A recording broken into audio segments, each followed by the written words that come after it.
Hey y'all, Hunter Elliott, rangehot.com. Hope everybody is doing well. This afternoon I'm finalizing my review on the North American Arms Ranger 2 little miniature 5-shot revolver chambered in 22 Magnum.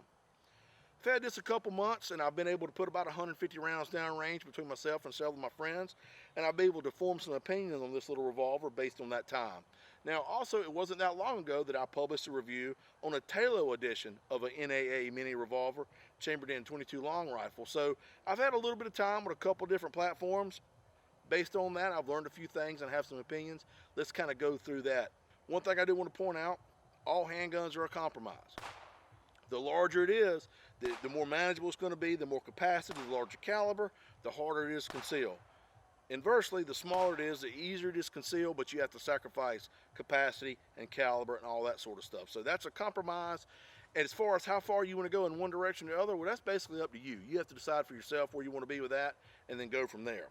Now this, I would see in the ultimate compromise for concealability. If you absolutely can't print, or you're very limited to how you can carry, this would certainly be better than harsh words, for sure. Now, I don't know that I would pick 22 Magnum as my ideal defensive cartridge in a handgun, but with that said, I have published a 22 Magnum ballistics test over on rangehot.com in which I compared the ballistics out of a rifle, a pistol, and a little mini revolver about this same size. So if you're curious about the ballistics, how this thing would work in some gel using some 22 Magnum defensive ammo, just jump over to rangehot.com and search that 22 Magnum ballistics test. And I will also link that into the written article, this being just the video overview.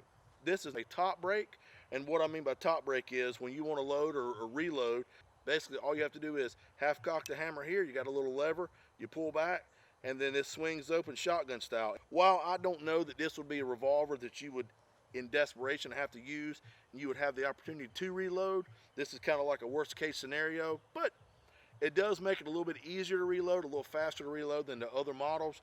And I feel like, hey, why not improve it? That's always a plus. Being really small, like we talked about, it is easily concealable, but you have limited capacity, 5 shots, your cartridge, 22 Magnum.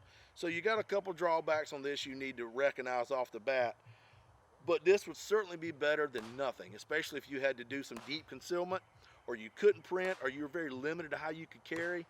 This would make a great backup gun, and NAA makes nice little holsters you can get. Slit right in your holster here, you can clip it on your belt, you can put it in your pocket, whatever you want to do. And to add that extra layer of an additional firearm without compromising a lot of weight or mass or size, here again, not a bad idea. Accuracy wise, well, it's no bench rest gun. I certainly wouldn't want to go shoot no Ibsen match with it, but I shot a couple targets out here at 21 feet, and was able to keep everything in about a softball size group, which here again, with this little short sight radius and not much of a gun to hold on to, I consider that well within minute of bad guy, so I would accept that as a defensive gun.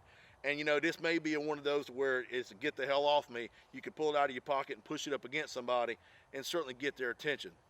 When you look at this, recognize exactly what it was designed for. It is a very special purpose built revolver, and so some of the things that would be detractors on other guns may not apply to this quite so heavily, considering what you're doing with that. Now we got about 150 rounds downrange, didn't have any trouble. Obviously being a single action revolver, we didn't have any kind of reliability issues. But one thing I do want to point out when it comes to any kind of rimfire cartridges that you're going to be using as a defensive type cartridge, make sure you buy premium stuff, because generally speaking, rimfire is not going to be quite as reliable to ignite as centerfire. But if you stick with the good stuff like Hornady or Spear Gold Dot or what have you, you shouldn't have any trouble in that area. But any handgun that you're going to carry, or any firearm for that matter that you're going to own, you need to be proficient in it. So it's not a hell of a lot of fun to shoot, but it's not bad. But if this is something that you're interested in, you need to make sure you put the range time in to learn the gun as any other firearm that you would use defensively speaking.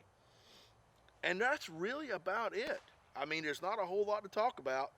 Accuracy wise, it's acceptable. Reliability, it's a single action revolver, no trouble. Caliber, 22 Magnum, not my first choice, but here again, certainly better than harsh words. If you're interested in a little small compact revolver that you can easily carry without a problem, the NAA makes a fine line of all kind of different small concealable handguns. go over to NAA, check out their website, see what they got going on, and let me know what you think. So I'm going to wrap this up, get back in the house, take it easy. If you got any questions or comments, please feel free to reach out to me. You can find us on Facebook, YouTube, Twitter, Pinterest, the whole 9 yards. Let me know what you think. If you got any questions or comments, I'm interested. Always trying to continue to make the videos and reviews better, so y'all will kind of come back and continue to read the articles and watch the videos and give me feedback, good and bad. And for that, I appreciate it. So I want you to take care of yourselves and each other. Look forward to seeing you at the range.